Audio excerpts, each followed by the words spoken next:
केंद्र सरकार ने नए डाटा संरक्षण विधेयक 2022 का जो मसौदा पेश किया है उसमें दस्तावेज, सेवा, पहचान या पते के प्रमाण आदि के लिए आवेदन करते समय गलत जानकारी देने वालों पर भी 10,000 रुपये जुर्माना लगाने का प्रावधान किया गया है। साथ ही डाटा जमा करने वालों के लिए भी 10 जिम्मेदारियां तय की गई हैं। साथ ही विधेयक में कानून की अनुपालना व शिकायतों के निपटारे के लिए डाटा प्रोटेक्शन बोर्ड स्थापित करने का प्रस्ताव भी रखा गया है। सरकार ने विधेयक के लिए सिंगापुर, ऑस्ट्रेलिया, यूरोपीय संघ और अमेरिका के व्यक्तिगत डाटा संरक्षण कानूनों की समीक्षा की।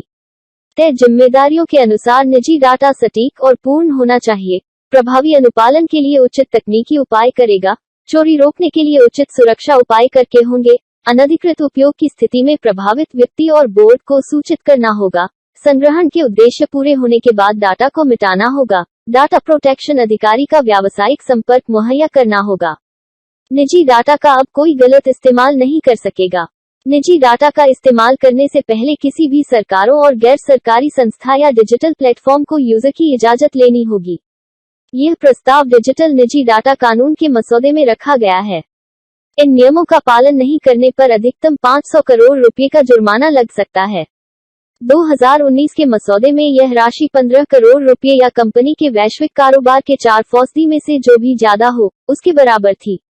शुक्रवार को इलेक्ट्रॉनिक्स और आईटी मंत्रालय ने डिजिटल निजी डाटा सुरक्षा कानून के प्रस्तावित मसौदे को सार्वजनिक परामर्श के लिए जारी किया। इस पर 7 दिसंबर तक राय दी जा सकेगी। अगले वर्ष फरवरी में बजट सत्र में इस प्रस्ताव को संसद में पेश किया जा सकता है। प्रस्ताव के मुताबिक निजी डाटा का इस्तेमाल करने से पहले यूजर को पूरी जानकारी देनी होगी। इतना हो नहीं, डाटा प्रोटेक्शन अधिकारी का नंबर और पता भी देना होगा। यूजर चाहे तो अधिकारी से संपर्क कर सहमति वापस ले सकेगा। सहमति वापस लेते ही निजी डाटा का प्रयोग रोकना होगा। इन नियमों की निगरानी के लिए केंद्र सरकार डाटा सुरक्षा बोर्ड का गठन करेगी। डाटा प्रोसेसर्स अगर डाटा का गलत इस्तेमाल करता है तो उस पर 250 करोड़ रुपए तक का जुर्माना किया जा सकेगा। इसके अलावा विभिन्न नियमों का पालन नहीं करने पर 10,000 रुपए से लेकर 200 करोड़ रुपए तक के जुर्माने का प्रस्ताव रखा गया है।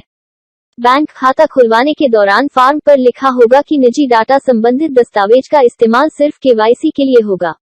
बैंक में खाता बंद कराने के बाद केवाईसी नियम के उहत्ते समय तक ही बैंक आपके डाटा को रख सकेगा। इंटरनेट मीडिया प्लेटफॉर्म पर अपना अकाउंट बंद करते ही उसे यूजर के निजी डाटा को हटना होगा। निजी डाटा जहां लिया जाएगा, वह एक कंसर्ट मैनेजर होगा जो डाटा कानून पालन के लिए जिम्मेदार होगा। सभी संस्थाओं का कंसेंट मैनेजर डाटा सुरक्षा बोर्ड में पंजीकृत होगा। डाटा सुरक्षा बोर्ड की हैसियत सिविल कोर्ट की होगी और बोर्ड के फैसले को सिर्फ हाई कोर्ट में चुनौती दी जा सकेगी। जिम्मेदार किसी भी ऐसे डाटा को नहीं रख सकेंगे जो देशहित को प्रभावित करे। बच्चों के व्यवहार से जुड़े डाटा को नहीं लिया जाएगा और उन्हें नुकसान पहुंचाने वाले डाटा को स्टोर नहीं किया जा सकेगा। विदेश में डाटा शेयर करने पर रोक होगी। कुछ देशों से शेयर करना संभव होगा, उन देशों का विवरण बाद में दिया जाएगा। विदेश में भी लागू होगा कानून। भारतीय लोगों के डाटा के आधार पर उपयोगकर्ताओं की अगर प्रोफाइलिंग की जाती है या सेवाएं बेची जाती है, तो यह कानून विदेश में भी लागू होगा। संविधान में अनुसूचित सभी भाषाओं में देनी होगी जानकारी।